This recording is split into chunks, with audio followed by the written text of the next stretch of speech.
aqui, pessoal, até porque há 20 anos atrás, como o Mano Ferreira muito bem colocou, uma reportagem da Folha de São Paulo marcava o início do que ficou conhecido como Mensalão e abalou as estruturas da República por vários anos subsequentes, né? Uma reportagem especial mostra os principais fatos desse marco na história da política do país.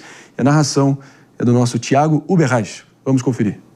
Em 6 de junho, a Folha de São Paulo trouxe uma reportagem explosiva com o deputado Roberto Jefferson. O parlamentar detonava a crise que arrastou partidos para o buraco e chegou às entranhas do PT de Lula, que estava no primeiro mandato. Disse ao próprio presidente: o Delúbio vai botar uma bomba debaixo da sua cadeira. Esse mensalão escândalo, eu nunca vi uma coisa igual na minha história parlamentar. Roberto Jefferson, presidente do PTB, resolveu abrir o jogo, atirou um barril de pólvora no Congresso Nacional e citou partidos envolvidos. Chamado ao Conselho de Ética, o deputado seguia na artilharia e cutucava o então ministro da Casa Civil, o todo-poderoso José Dirceu. O tesoureiro do PT, na época, Delúbio Soares, também estava implicado e usava e abusava da arte de negar. A direção do partido pediu para resolver o assunto. A forma e como resolver foi da minha responsabilidade. Eu sou uma pessoa fiel e quero dizer uma coisa aqui, a CPI, eu não farei parte da minha integridade, não delatar ninguém. O ministro José Dirceu não resistiu, deixou o cargo no governo Lula para retornar à Câmara dos Deputados. Ainda em 2005, José Dirceu teve o mandato cassado. Qualquer que seja o resultado que esta casa decida hoje, eu vou continuar lutando até provar minha inocência. Não há nenhuma prova que houve recurso público, não há nenhuma prova que houve recurso de fundo de pensão, não há nenhuma prova que houve recurso de origem ilícita. A CPI dos Correios foi aberta no Congresso. A imagem de Roberto Jefferson com o olho roxo estampou as manchetes dos jornais. A artilharia continuava. Se PT, Farias e fez, hoje Delúbio e Marcos Valério fazem, e outros que virão continuarão a fazer. O publicitário Marcos Valério, outra figura carimbada do Mensalão, negava irregularidades no financiamento de campanhas políticas. O dinheiro que eu movimentei não é dinheiro público. Eu tomei na iniciativa privada e passei ao PT. No Congresso, parlamentares se enunciavam para preservar os mandatos. Valdemar Costa Neto, do PL, partia para o embate com Roberto Jefferson. E eu quero dar esse recado agora para o Roberto Jefferson, como ele deu o recado para o Zé Dirceu. Não retiro o teu processo de jeito nenhum. Não vou retirá-lo. Vossa Excelência vai ficar 8 anos sem mandatos, porque vai ser cassado e banido da vida partidária brasileira. A crise se agravava. Um assessor do irmão do então presidente do PT, José Genuíno, foi preso no aeroporto de Congonhas com dólares na cueca.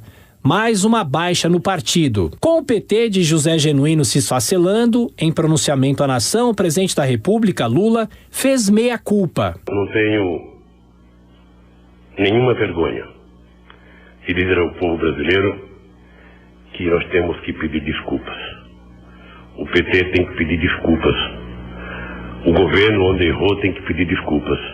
Em 2007, o Mensalão ganhou um novo capítulo com a abertura do processo no Supremo Tribunal Federal. De 40 denunciados, 38 viraram réus. Nunca a população brasileira acompanhou com olhares tão atentos o trabalho do STF.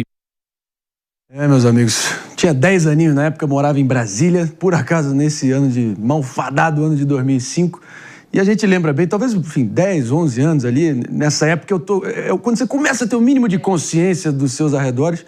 E eu lembro também, enfim, da capacidade que o povo brasileiro teve de se rebelar contra isso e finalmente entender as entranhas apodrecidas do poder.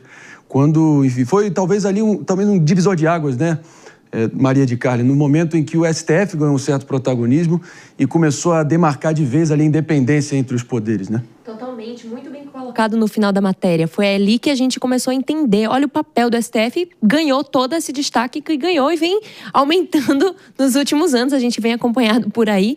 Então, mudou todo o jogo de relação, acredito, do cidadão com a política. As pessoas passaram a refutar e entender o mal que a corrupção gera no nosso país e o impacto disso nas finanças públicas, o impacto disso na qualidade dos serviços públicos. Então, passamos a refutar todo esse tipo de campanha. Isso gerou, inclusive, todo aquele movimento, né, em 2013, vamos para a rua, de combate à corrupção, porque o cidadão, de fato, ficou muito exausto do que estava vendo com as nossas forças políticas. Doutora Luciana Nepomuceno, fica aquela pergunta, né, depois desse balanço de 20 anos, não deixa de ser uma data ali, um referencial ali para a gente, enfim, olhar para trás e saber distinguir, né, o que a gente possa, aonde nós podemos ter regredido enquanto país e onde nós eventualmente avançamos. O que parecia avanço, né, que o STF sob Joaquim Barbosa ousou condenar o alto escalão político naquele momento.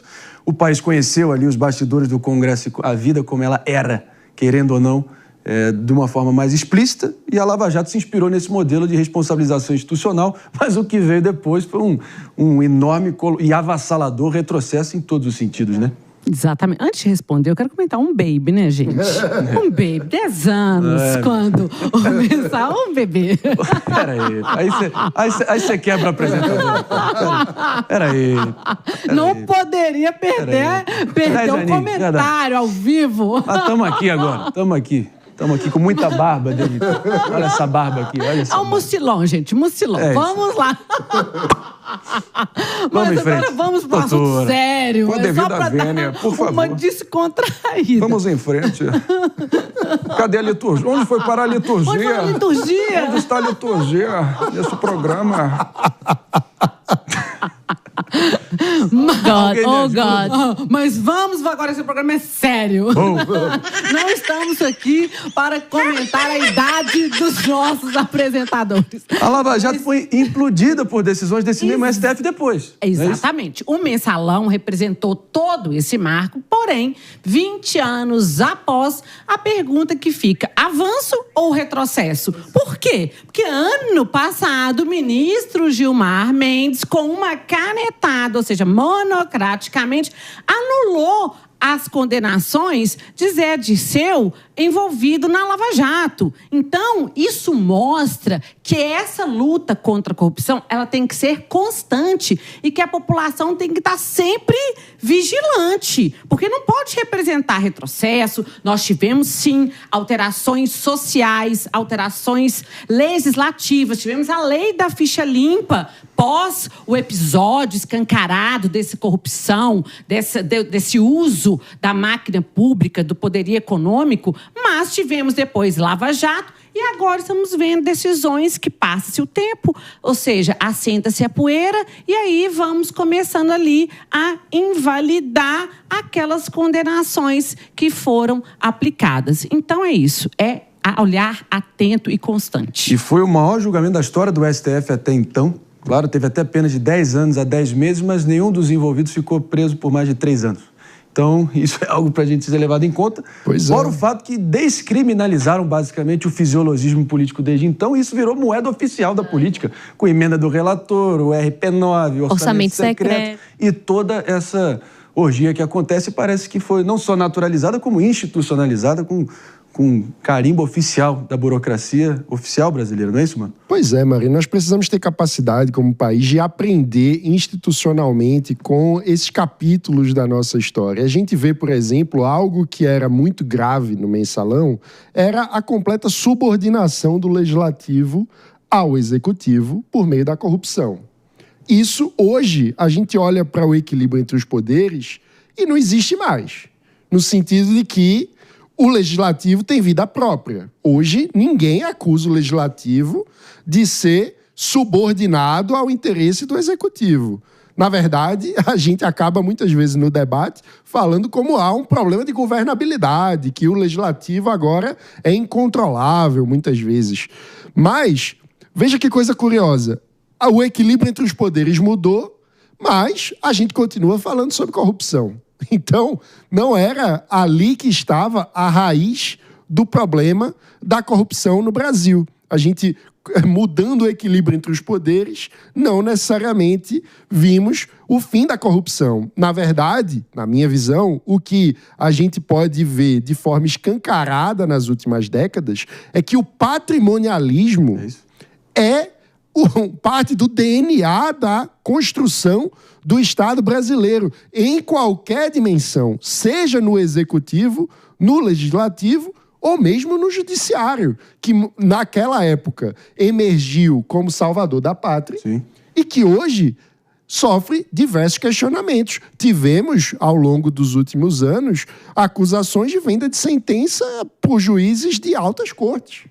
Então, isso mostra como nós precisamos, como país, sair da primeira página, sair da simplificação, como se houvesse bandidos e mocinhos, como se de um lado estão todos os ladrões e do outro lado todos os santos, e pensar soluções institucionais que ataquem o patrimonialismo, essa noção cultural arraigada no sistema político brasileiro, de que quem está no poder pode usar o aparato do Estado como se fosse uma extensão do quintal da sua própria casa.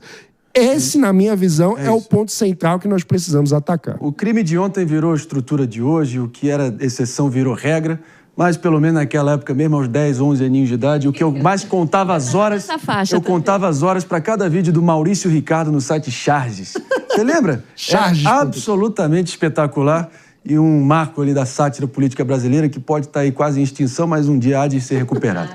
E eu pretendo fazer parte disso.